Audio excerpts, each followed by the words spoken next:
Pat yourself on the back because you are right here, right now, for a reason. Welcome to the On Purpose podcast, where together we will empower ourselves and others to live lives with more passion and purpose. What up, OPP community? Today we have a very, very special guest with a background that no guest on the show has had. So she's an entrepreneur who has her own swim line coming next spring. She's a commercial print model and works as a marketing director for various companies. She is a former Houston Texans cheerleader, a fitness enthusiast, and was recently crowned Miss Houston USA 2021 and is soon to be crowned Miss Texas USA 2021. And most importantly, my childhood friend, Miss Priscilla Londono. How are you doing today, Priscilla? Hey guys, thank you for having me. I'm good. How are you guys? We are well. Doing great. Yeah, it's great to have you on here. I know Ali's been excited to get you on for a while now. Yeah. I'm excited. I'm excited to spill some tea, maybe. I don't know. Oh, yes. How much different is this Ali from childhood Ali? That's what I want to know. Honestly, not much different. He's always been that high energy kid, now man. But just someone who I've always clicked with, really. I mean, he is everything and more. He's motivated me. We've been through a lot as little kids and with our families. So I think that he's just everything and more, everything and more. Very cool. Well, that it's good to have you on, and it's good to maybe be able to lure out some Ali as a kid stories, because I'm sure there's plenty of them there. Yes, we've definitely spent countless hours on trampolines, amusement parks, and yeah, we have a pretty fun history. I feel like anytime our families hung out was always a lot of fun. So likewise, it's awesome to see Priscilla kind of stepping into her dreams and winning these pageants and stuff, which I'm super curious about because that's a totally new world to me. Yeah. And super excited to dive in. Yep. Let's do it. All right, but well, before we do, you're in the workout world, you're in the fitness world. We're not going to just jump in and have you lift something heavy without a proper warm-up. So, Scylla, we got to get you warmed up. So we like to do a little thing here and let our audience know you a little better and get you ready for the OPP community.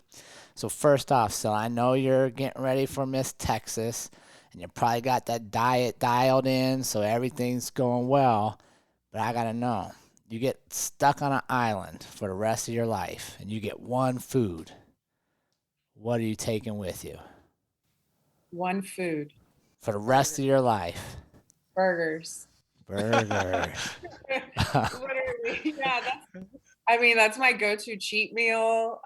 We just had Wendy's last night, so What? Never frozen. Wendy's, the Baconator? What do you do there? No, Dave's Double all the way.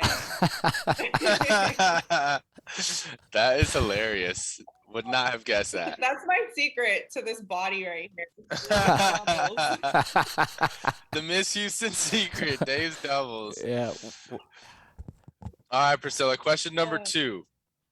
If you could be any superhero, a real one like Wonder Woman or your own creation like Super Priscilla, and have any superpower, who would you be and what would your power be? So I would like to read minds. I think that superpower could be pretty powerful as far as just predicting anything that you do and seeing what people actually think about you. Just read people's minds. I don't know if there's a superhero that has that power. So I don't know, Ali. You're versed in superheroes. Is there one that does that? I'm not sure. So. It's not coming to mind. But I will say we are superhuman beings. We have a little bit of clairvoyancy. I bet you, Priscilla, you being so immersed in like this pageant game that you probably can read minds at a minimal level already. Yeah, I would say so, honestly. I actually have never looked at it that way, but it has given me that like power to actually see what people truly think of me or what they're thinking about. And yeah, I would say so. I've never looked at it that way. Nice. And then the final warm-up question for you, Scylla, is our community is pretty big on reading and continuing to expand our knowledge of life. So what book are you currently reading, and what is your favorite book that you'd recommend? Sure. Right now I'm reading 13 Things Mentally Strong Women Don't Do. Ooh. For me, it just allowed me to kind of dig deeper and see exactly what I'm doing wrong in my life, or not necessarily wrong, but maybe that I can, look into a little more. I think we're always constantly focused on a certain schedule and like we have this certain idea in our mind, but it's allowed me to kind of expand my thoughts. What is there one in particular? One example? Ooh. Uh, so in the book, they talk a lot about self-pity. Mm, And, when we don't do good or when we're not going in the right direction in life, we tend to like tell ourselves like, oh, Priscilla, or just give ourselves a lot of self-pity, like, oh, yeah. it's okay. Or we have this next step, or, maybe you just didn't do this or you didn't do that. And it's important not to focus on the negative. You just got to keep pushing and keep going. Like it's never enough. The job's never done. Good. I love it. And all-time favorite? What happened? Do you have an all-time favorite book? All-time favorite book. I think it's that one really Yeah, right now. I'm not, to be honest, I'm not really big on it's reading. all good. I'm getting better at it, but that so far has been my favorite book. I love it. Have you done audiobooks? That's what I focus on. Yeah. Audiobooks. It's hard to grasp my attention when it comes. I mean, I don't know. Just reading a book, it has to be legit and a good freaking book for me to get my attention, whatever. Yeah. But audiobooks are my go-to. Nice. Yeah, me too. Definitely more of an audible learner. I like cranking it up 2.5x speed and just crank through those guys. Like, let's go. Get to the Yeah. point. Exactly. Young Ollie, someday he'll embrace the journey of turning the pages and falling asleep and having to remember where he was in the morning. Well, that's good. We're so excited to have you on here, Priscilla. And Thank it's you. Thank you for having me. I know it's different, so no, it's all different, but that's what makes life fun, right? Like life is supposed to be different. You're supposed to learn from different backgrounds and stuff. So I'm super curious for you to start off. Did you always want to be Miss Houston or Miss Texas or Miss America? Or is that something that's changed? And how far back do you remember having that idea that you could do that? So for me, I've always wanted to do things that really I had to step out of my comfort zone, if that makes sense. Mm-hmm. No, I didn't wake up and say, hey, I want to be Miss Houston one day, or I want to be Miss Texas. But the journey that it took to get here and just everything that I had to do in order to be in this position, it all led me to a point where I had to just go outside of my comfort zone. And for me, that's the most important part. Yeah. It's not easy. Pageantry, a lot of people think that they have an idea of what pageantry is, which is, you have to look beautiful and wear these glamorous gowns or whatever people have in mind. But it's so much more than that. I mean, you're really building your own brand. You're building your brand, you're networking with like-minded people, and then just growing as a professional. Really, before I would never walk into an interview with the confidence that I have now. I mean, we've just done so many things to help me grow as a person, and the Priscilla that you're talking to right now is nowhere near to the person that I was years ago, and I think Ollie can say the same. I love it. What would you say was the biggest hurdle you had to overcome mentally to get yourself into this arena? Knowing that my story was enough. Love it. For me, you know, I was always constantly going back and comparing my story to other girls. And, you know, in the beginning, it was really hard for me to share my story because I never wanted people to really know like what I went through as a child, really. And I also, it's hard for me to talk about it because there are other people involved. And in order to share your story, you have to be conscious of that. You have to make sure that you're not, you know, throwing anyone under the bus or just putting any blame on anyone. You have to come to you have to come to what's the term I'm trying to say? Like, come to the idea that it's okay to be vulnerable and share your story. And for me, that was the biggest obstacle to overcome, is just really that vulnerability. Yeah. Yeah, I love that. And actually, speaking of becoming Miss Texas, there's an awesome author who's really empowering a lot of women out there around the idea that vulnerability is power. Her name's Brene Brown. She's a University of Texas professor. So let's get into that a little bit. How did you discover how being vulnerable, because it seems so opposite, right? Like being vulnerable, you feel like, oh, like I'm actually losing power. I'm putting myself out there to potentially be made fun of, to be ridiculed. Can you tell us a little bit about how you actually sharing, opening up, and being vulnerable led to you gaining power and gaining confidence and becoming more true and sure of yourself? Sure. For me, when I started being vulnerable, I saw how much more relatable I was to other women and other males too, really everyone.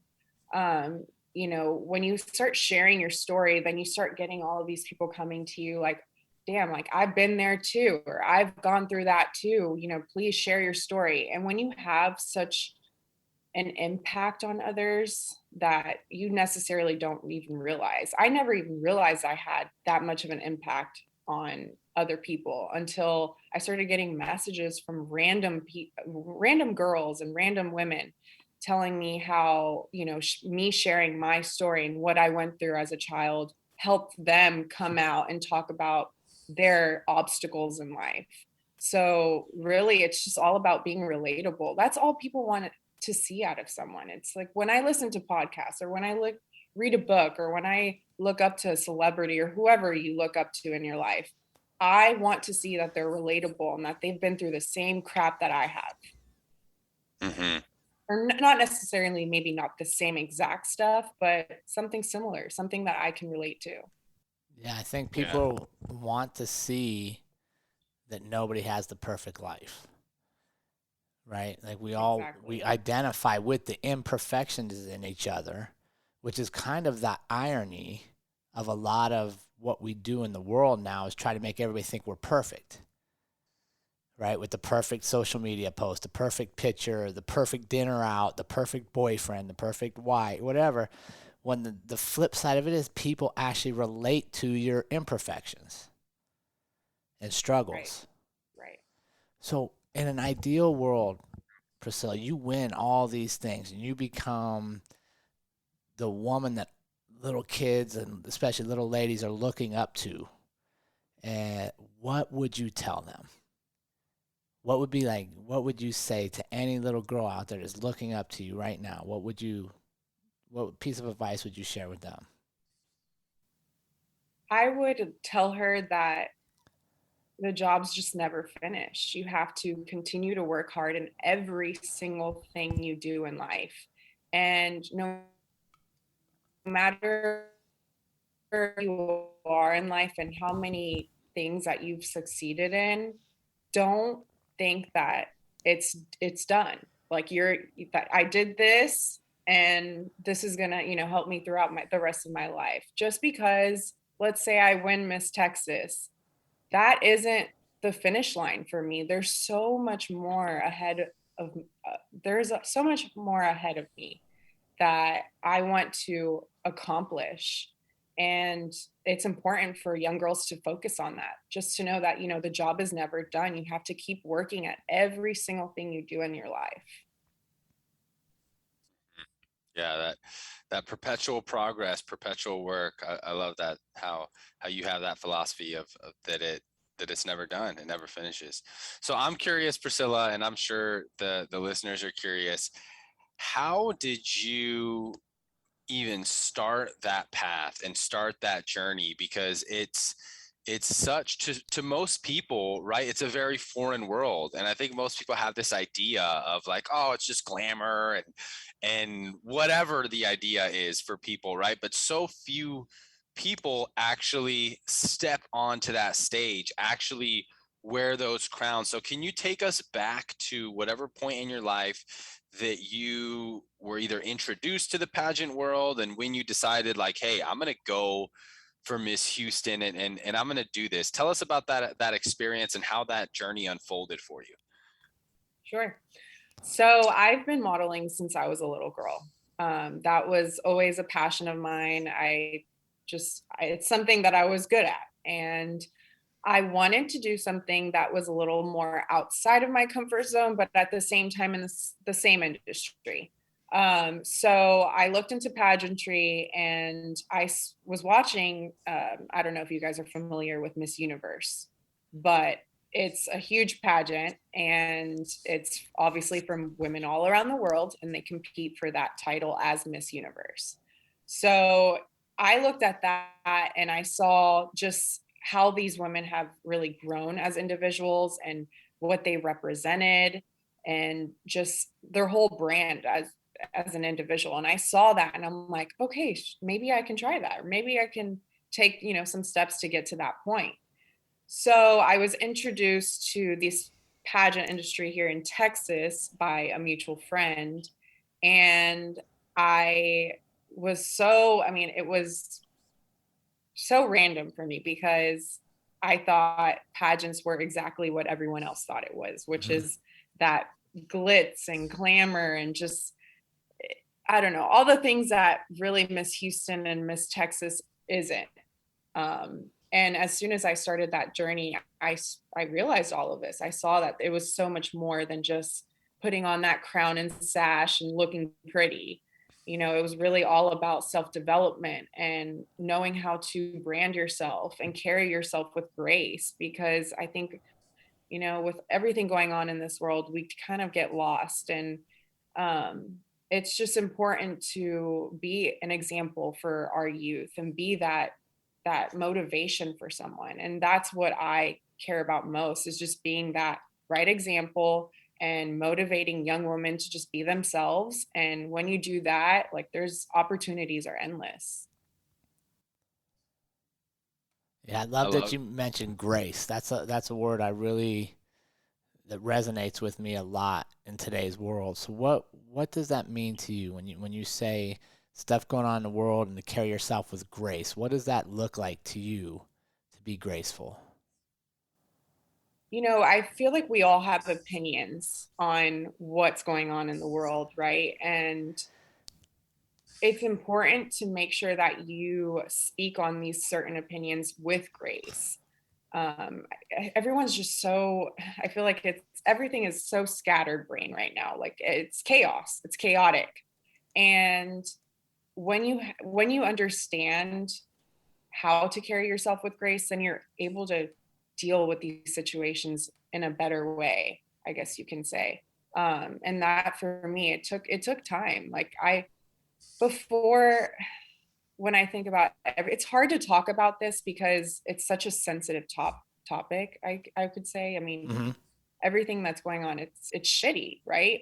It's crazy, but at the same time, you have to know how to just kind of take a step back and know your place. So for me, it's just, I put that with everything that I do in life. Is carry yourself with grace. Don't act with emotions. Don't act, based on anything that's thrown your way. Sure. Yeah, I think that's good. I think that stepping back removes a lot of emotion. I think a lot of people just act out of frustration and anger so often. And usually with those reactions comes regret once the emotions subside. So I like that philosophy, right? Step back and just look at it for a minute and give yourself a chance to just breathe deep. And usually what we're angry about isn't necessarily worthy of that emotion a lot of times. Exactly. But once we react, we can never get that reaction back. And that's something we really stress to our community as well, is life is always going to throw you curveballs and do things you may not like. But how you react is completely and always under your control. 100%. Right. And that's where you got to focus. That's where you're graceful, right? It's not that you don't become graceful because nothing bad happens or no adversity comes to you. Like I'm just guessing here, but on pageant night, when you got to walk out on that stage, I would venture to say, similar to mixed martial arts and all the other stuff we compete in, it doesn't go perfect before you walk out there. Never. But you still got to have grace with it. Right. And I think that's where people can see the parallel in your pageant world and their life, is the fact that when you show up for life and we walk on the stage of life, we're graceful, not because everything behind the curtain went perfect, but because we get to choose our response to the imperfections. Right? Because if you'd walk out from behind that curtain and your high heels looking great and all this time and energy into your work, and you're super stressed because whatever bad happened back there, like, you know, they messed up the order or you didn't get enough time to notify, whatever the case may be, well, you get to choose how you respond to that. And when you come through that curtain, like, you get to be the best you. Exactly. And, that comes with my journey too. Just all the work that I put in there. I know that I gave my 100% all. And no matter what goes on or anything that might get in my way, I am focused and I know how hard I work to get to that point. I love it. Mm-hmm. It just dawned on me that we're all pageant contestants. Like, I never thought of that. But like, seriously, think about this for a second now. When we step up, like you said earlier, Scylla, you step into the interview, you now carry yourself with different confidence than you used to, because of the experience of doing what you're doing now and the growth and overcoming challenges and being graceful. When we step out of our house in the morning, or we step into the boardroom, or wherever we step up, we have the option of which of us shows up. Is it that perfect, graceful, like, this is the person I would put on the stage? Or do we show up, like you said, angry and upset and pissed off and mad at everything that's going on? But in our life, we all get to choose which kind of contestant we're going to be. Exactly. Yeah, that's a great analogy, Jerrod. I'm curious to know, Priscilla, because you talk a lot about the journey, which I love, how you're so focused on the journey, and it seems like you're more focused on the journey than the actual result. And that's probably why you have been so successful early on in your career. And I'm wondering, what does that really entail? Because on the outside looking in, it seems like a very subjective contest, right? Like, how do you really say who is the most graceful and the most beautiful and all these things, right? So when you prepare, like, I see some of the things that you share on your social, and it's anything from you're practicing modeling, to you're in the gym working on your fitness, to where there's so many different things. So when you say focusing on the journey, can you kind of walk us through, what does it take? What are the skills that you need to build? How do you become a better pageant competitor? What does that journey look like? Sure. So for me, my biggest the thing that I had to really work on was my interview and public speaking. That was never my strong. It has public speaking. So I had to really work with different coaches and work on how to, get to my point when it comes to my opinions and my thoughts.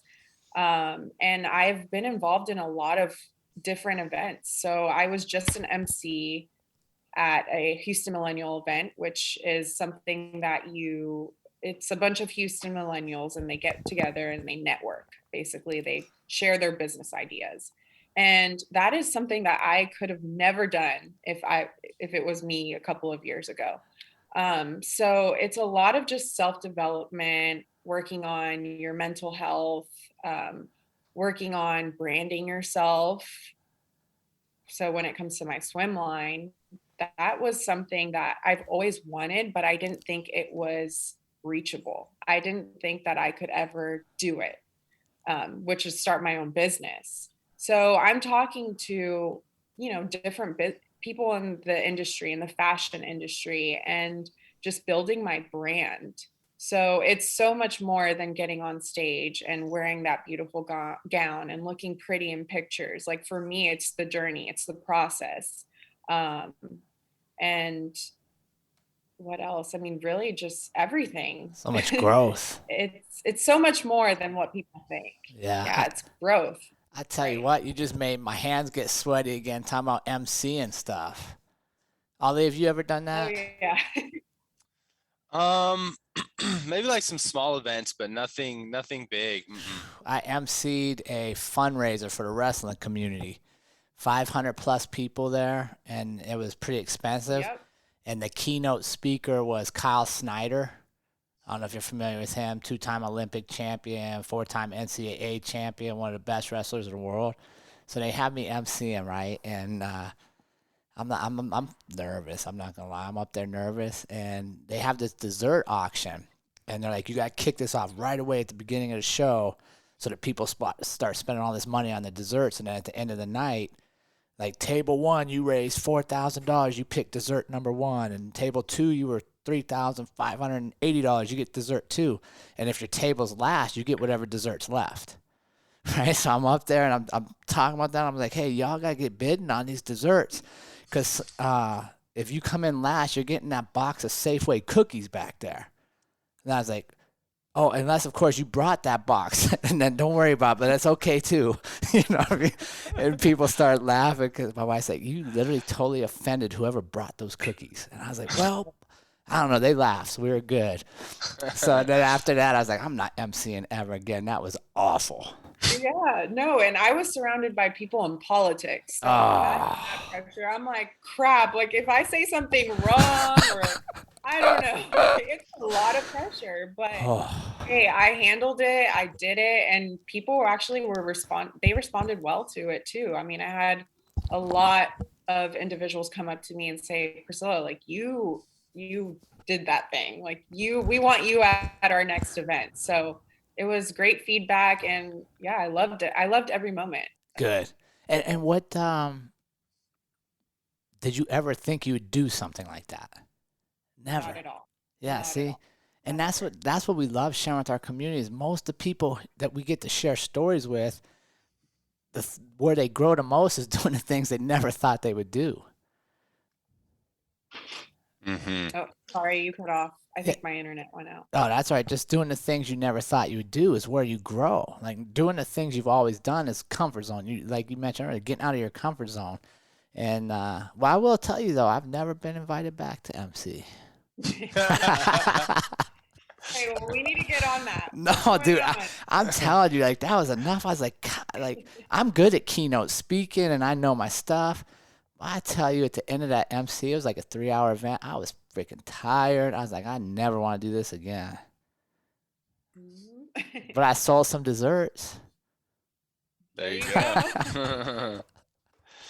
So Priscilla, I want to go back to kind of the pageant journey, right? And it sounds again, back to the journey piece, that you get the opportunity to develop multiple aspects of yourself, of like, it's not only public speaking, but the fitness and the modeling and so much. And it brings me back. I did a men's physique show one time, and it was very subjective, but I felt kind of cheated, and I was upset because I didn't make the top 5 in my division, and I thought, I was, but I didn't, I didn't get to speak. It was just like kind of standing there on stage, right? And they like tell you to do these certain poses and stuff. But it sounds like pageantry is very encompassing.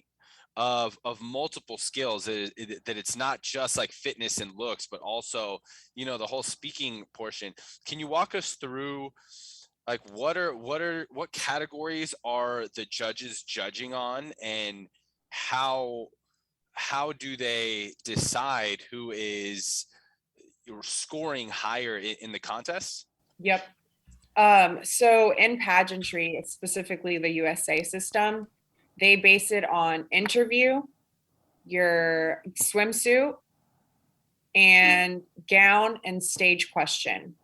So I'm not sure exactly the exact percentages, but I believe interview is your main, what they score you. Sorry, my dog.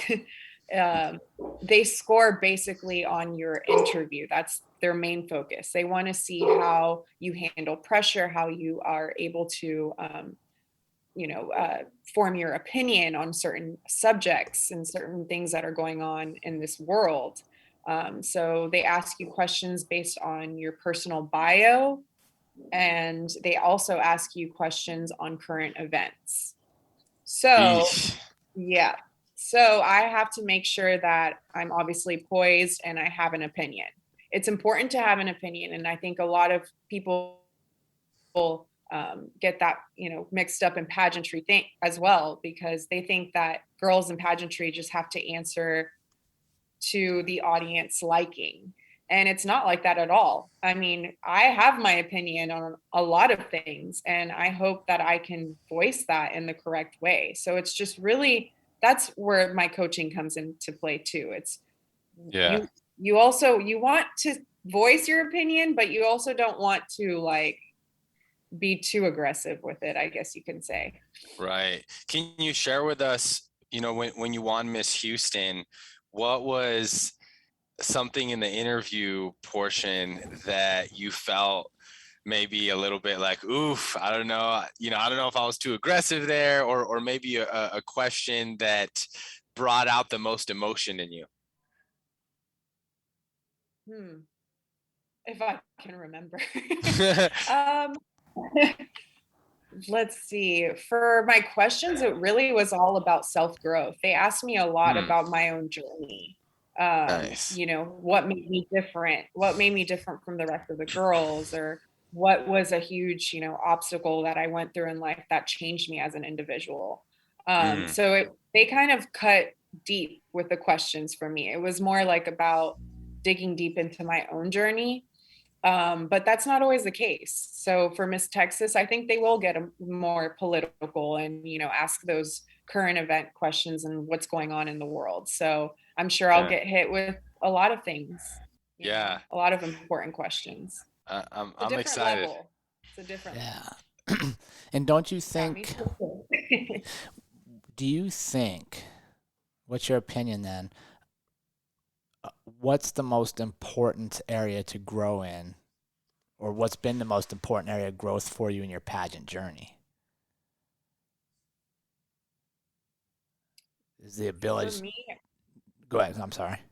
yeah, no, go. Sorry. The ability to just really speak in public Mm-hmm. and talk on my opinions. That's the most important part because, yeah, I can stand on stage and look pretty, but when it comes to interviews and, press media interviews, am I going to be able to handle that pressure when people just throw these questions at me that maybe necessarily aren't the most comfortable questions to answer, but I have to handle it in the right way? I'm representing Texas. Like this is Love a it. big deal, Love it. Yeah, and I So think that's the thing that actually kind of surprised me the most in our conversation today, and the one that I think I really want to make sure our community gets out is it's okay for beautiful women to also have opinions on what's going on in the world. And that is actually more attractive. And that is, we want our young women to speak up and share their opinions. Gone should be the days that you're just pretty and you stand on the side and you don't have opinions about things. Right? I think sometimes we struggle as society is because your opinion may not get you 8,000 likes or a million likes on Instagram, but a bikini shot will. And sometimes we we progress with technology and just as a society, I don't want our young ladies to think that they are only their appearance. Exactly. Right. And And I think there's just been so much growth in that too, that if we go back to that, I mean, we're just backtracking at this point.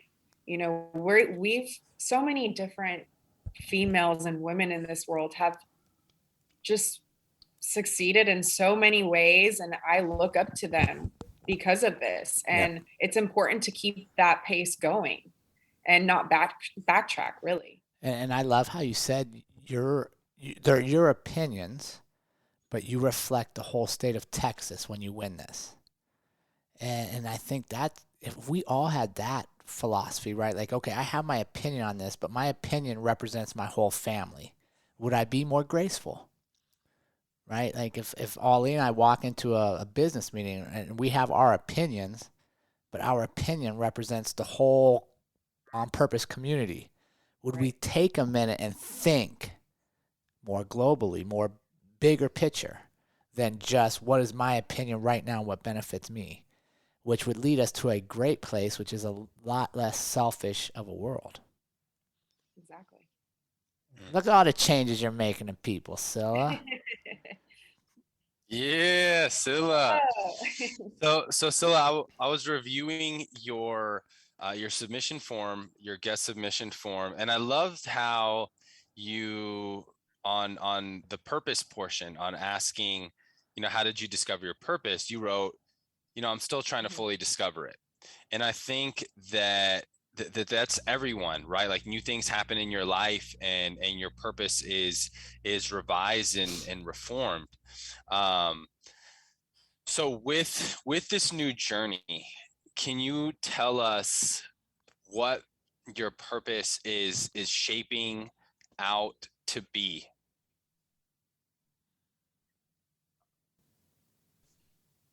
My purpose, I believe, right now is just really to give back to as many people as I possibly can. And what I mean by that is by sharing my story and sharing my authentic, real story so that when people look up to me or when they want to have conversations with me, they can relate and they're more open about sharing their own stories.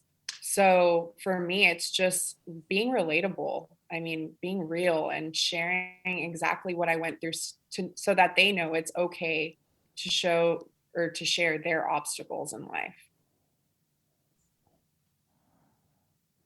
I love that. It's just full circle moments. That's what it's all about for me. It's full circle moments.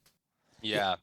Yeah, Yeah. and back to that relatability. I mean, the more people on platforms such as yourself that can truly be open and honest and vulnerable, I think the more we're going to be able to see that we are all so much more in common than what we think.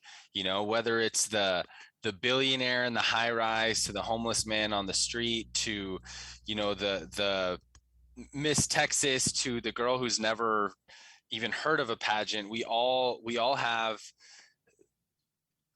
so many similarities, many more than what our differences are, especially in a world like you were saying, that so much of our media and so much of what we're fed is forced to take sides, forced to divide. And I love that even through something like pageantry, to where like you've opened up my eyes to like, oh, okay, this is a lot more than what we might see it to be at first. Can really be such a positive impact in the platform you're given. So thanks for doing that work and helping us as a collective just really live life with more purpose and with more passion and compassion for each other.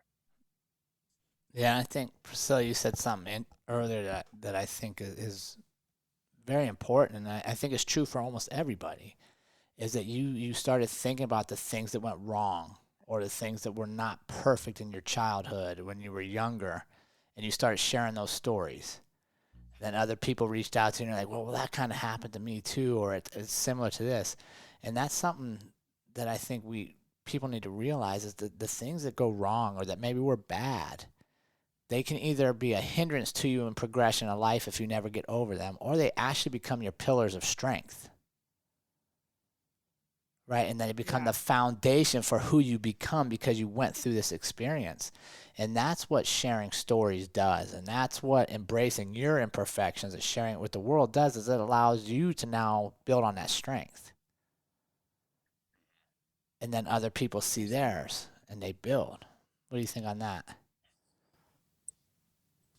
Yeah, I mean, I think people look at, if you just were to base my story off of my social media or off of anything that I post, there would be assumptions that I have it all together and that everything was given to me in life. And that's not the case at all. I worked damn hard for every single thing in my life. And that was just something that my parents taught me as a young girl, is to work hard. If you want something, go get it. And that's what I hope to carry. That's my message that I really hope to carry throughout this whole pageant journey too, is that, if you want something, you need to work hard for it. And there's no questions about that. Like, you just put in the work to see the results that you want to see. In all aspects. In all aspects. Love it. Right. And that's something too, is that there's nothing out of limits for you or off if you choose to go after it. Yeah. But you can't half step and do half energy and think you're going to get there. Exactly. All right. So now I had one question that's been, I really want to know. So Ali kind of touched on it. It's super subjective pageantry, right? It kind of reminds me of gymnastics where like you get a 9.98 and somebody else gets a 9.97. You're like, well, what the hell is the difference? They're like, I couldn't see that. So do they coach you, or do you have a process on how to not take the subjectivity personally? You know what I mean? Like in a basketball game, at the end, the buzzer goes off. It's 100-98. You know if you won or you lost. So how do you handle that? Because I think that's sometimes where we can improve, right? Is how do we take when somebody else doesn't see us as perfect as we want to be seen? Well, I think ultimately it's up to you. It's up to you if you're going to let that affect you, or if you're going to let that break you or make you. And for me, that all just comes within myself. It's my self-confidence. I know, even though, hey, let's say I'm not the best in that room, I know personally that I gave it my all and I'm the best person that Priscilla can be. Mm-hmm. So it's, at the end of the day, someone can tell you, oh, you didn't excel in this subject, or you didn't do well on your stage question. So that's what rejected you from winning, or whatever, took the crown from you, however that you want to put it. Sure. But it's really ultimately just up to you as an individual to know that you did your ultimate best and you put your all on that stage. And at the end of the day, no one can take that from you. I love that. Yeah, that's good. So Scylla, as we kind of get towards the end here, we really asked a little bit about the journey, kind of what led you to pageantry, and about the contestant, what it takes to compete and the judging. But what can you leave us and our listeners with as far as a piece of your story? Now, I know you said in the interview, you talked about sometimes they'll ask, like, what was a huge obstacle that you had to overcome, or anything in that realm that's around your story. Or the other question was, what separates you from the girls? What's a piece of your story that you share in the pageantry that you can share with us and our community that really makes you Priscilla? That I didn't come from a lot in my life. Everything wasn't given to me growing up. I had to work very hard, starting, as at the age of 15 when I could get a job. And, my parents just instilled this work ethic in me that I think is very important, especially in today's society. I mean, in order to get things that you truly want in life, you have to work so hard.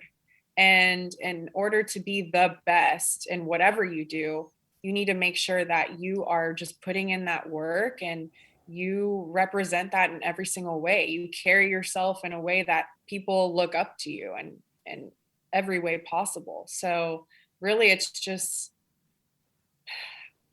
I think that my work ethic is not even comparable to everyone else. And hey, that might be a personal opinion. People might disagree, but I truly believe that I am the hardest working person in that room. And with that work ethic comes confidence and strength, right? That you're prepared. Right. I'm prepared. Yeah. And that's what we always stress, right? Is you can't control outcomes. Like when we get into a fight, we can't control all the other variables. When you go walk on the stage, you can't control how somebody sees you or doesn't see you or all that. But all we do control, and not just in athletics or pageantry, but in life, is how we show up every day and how we prepare every day. But when you know you're doing the work and you know you're doing the things you're supposed to be doing, you show up confident. Right. So that's good. What is, out of curiosity, what's the hardest part you would say for you in your daily routine? Or the part maybe you're like, I just don't like to do this, but I know I got to do it, so I get it done. Working out. Is it? It is. I mean, I dread it, but at the same time, it's just helped me so much all around. Yeah. Mentally, physically, like I feel strong. I'm mentally strong, but it wasn't always my favorite. It wasn't my go-to, thing to do every day, but I just see how much I've grown as a person, and it's just helped me so much in so many ways, and it's important. It's important to be mentally and physically in shape. Yeah, I think it all goes together. It's all one you, right? Yeah. Your body's not separate from your mind. Your mind's not separate from your body. Yeah, I love it. So thank you so much for joining us. I like that. I'm going to use that. Hey, you need to get, we're glad to have you in the community, but now here's kind of the thing. Once you join the community, man, we don't let you go easily, Scylla. So we're going to come and, we're going to keep sharing nuggets and check your status and where are we going with things. So where can we send our community to follow you and support you in this great mission you're on? Sure. So you can visit misstexasusa.com if you have the opportunity to vote for me for People's Choice. And that will guarantee a placement at Miss Texas USA. I am competing against 132 girls. So that would be an amazing thing if you guys could support me with that. And then I also have my own swim line. So at LMR Swim on Instagram, if you want to follow that, or my personal page at Priscilla Londono. Very cool. Thank you so much, and we look forward to some big things out of you. Let's go. This is just the beginning. Soon to be Miss Texas. Yeah, thanks again. It's awesome to see everything you're doing in the world, the woman you've become from the little girl I used to jump on trampolines with. And it's been a pleasure. Thanks for coming on the OPP podcast. Yes, thank you for having me and being so open to talk about pageantry. It's different. We got to learn. Yeah. That's the only way to learn. And I think that's what's great for our community is like, you don't have to know all the stuff. You just got to be curious about learning other people's stories. And then when you step into curiosity, you'd be amazed at what you can learn. Exactly. All right. Well, we appreciate you, my friend. Best of luck, Miss Texas. Here you come. Thank you. Thank you so much. And remember, team, life is far too short to live any other way than on purpose. We will see you all again next week.